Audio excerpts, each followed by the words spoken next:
so important about the race of HIV because 1 in 4 Black trans women are affected with HIV. And we need to hear that we can live normal, healthy, sex-positive lives. You know what I mean? I'm like, sex is good, sex is free. Like, consenting sex, of course. Of course. But, like, you know what I'm saying? I don't want nobody to Thanks for that. Boundaries are sexy. Yes, exactly. And so it's just really beautiful. You know, we're in a political year. We're in 2024 where a lot is at stake, especially when it comes to trans rights. Where you are in society as a Black trans woman, how are you seeing things politically play out, or what would you like to see play out in this time as a Black trans woman who has saw so much already? Damn, Healthcare-wise, it's a lot. That was a lot. I That was a felt lot. it. That was a- I heard the. Shane is That was like a mouthful in Shane so is many like, ways. what? You're this professional?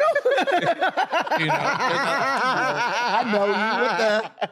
there's a lot we can say in that. Listen, let's get that last one more time. Hold on. Sorry, I got my buttons. I messed it around. We got too much gadgets in here. Yes. It's a lot. But I mean, in the sense of just life itself as a trans person and a Black trans woman, and seeing the future proceed and what's going on, I think we need to talk more. I mean, I think somewhere between COVID and trans issues, and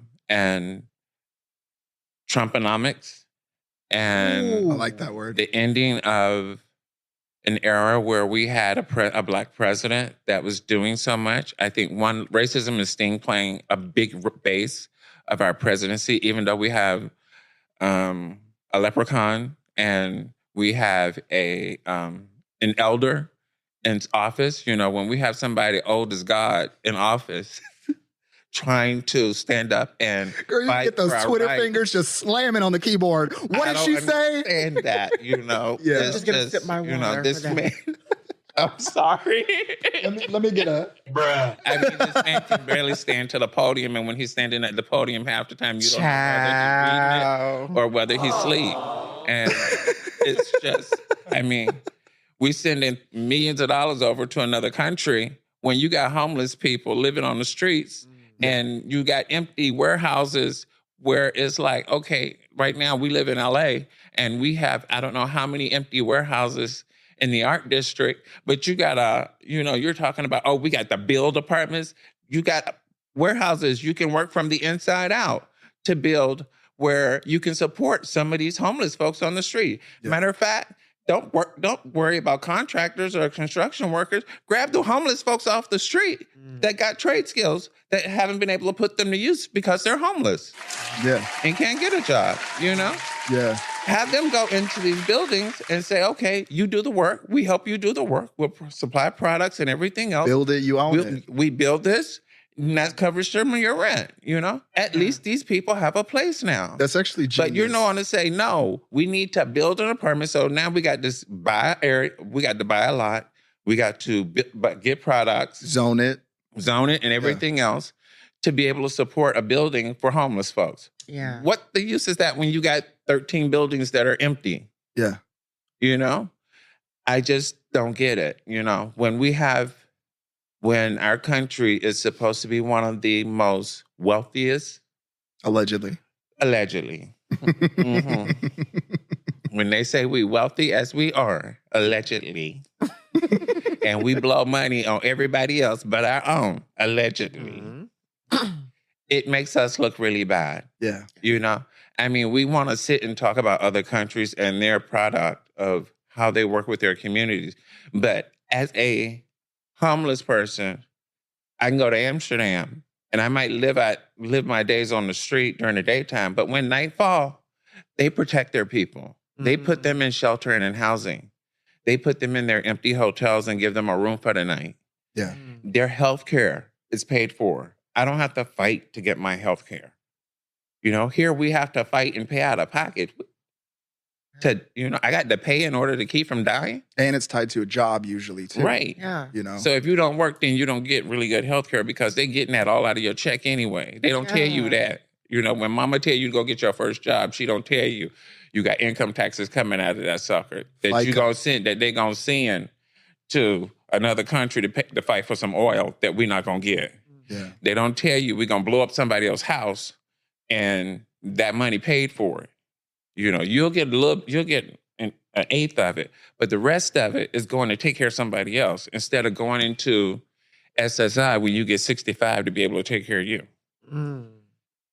We're talking about funds we don't have medically and for our own people, but we're sending taking care of everybody else.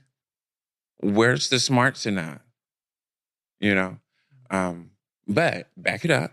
Because that was kind of heavy. Can you back it up? Hey, we're getting heavy. We're getting everywhere. But when we talk about those political parts of society that we're missing out on because of the stuff that they don't want you to see, they're not talking about how we're not talking about HIV and AIDS anymore. PrEP might be the big subject, but people are still getting infected every day. Right. So that's stuff we don't talk about.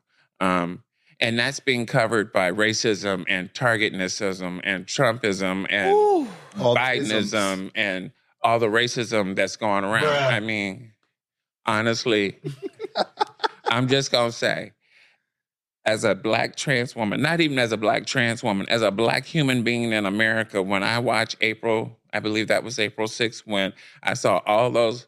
And I want y'all to hear me when I say it, because I'm not going to hide January it. 6th. January 6th. Don't get the date wrong, because they'll be they'll be like, it was January, okay? You got it wrong.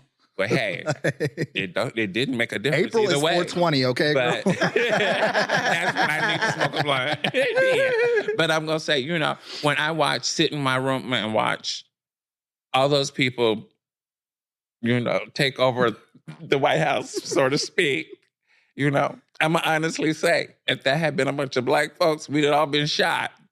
Oh, that's just serious. Any other race, we'd have been shot.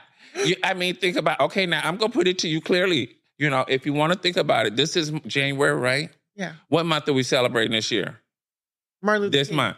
Right, okay. Now I want you to take it back even further. When we had the Martin Luther King March on Washington, think about the reports and think about some of the research they did in order to be able to stop that march from happening. They sent German Shepherd dogs. They literally fought to stop that march from happening and hoses on Washington. Yeah. And we still fought through that. Right. But look at what that was then when we knew we were at risk. Yeah. Today, when we thought we might be able to fight through some stuff, because the young people today don't give a damn. They'll fight first. I can't see young people today during slavery. It just ain't gonna work.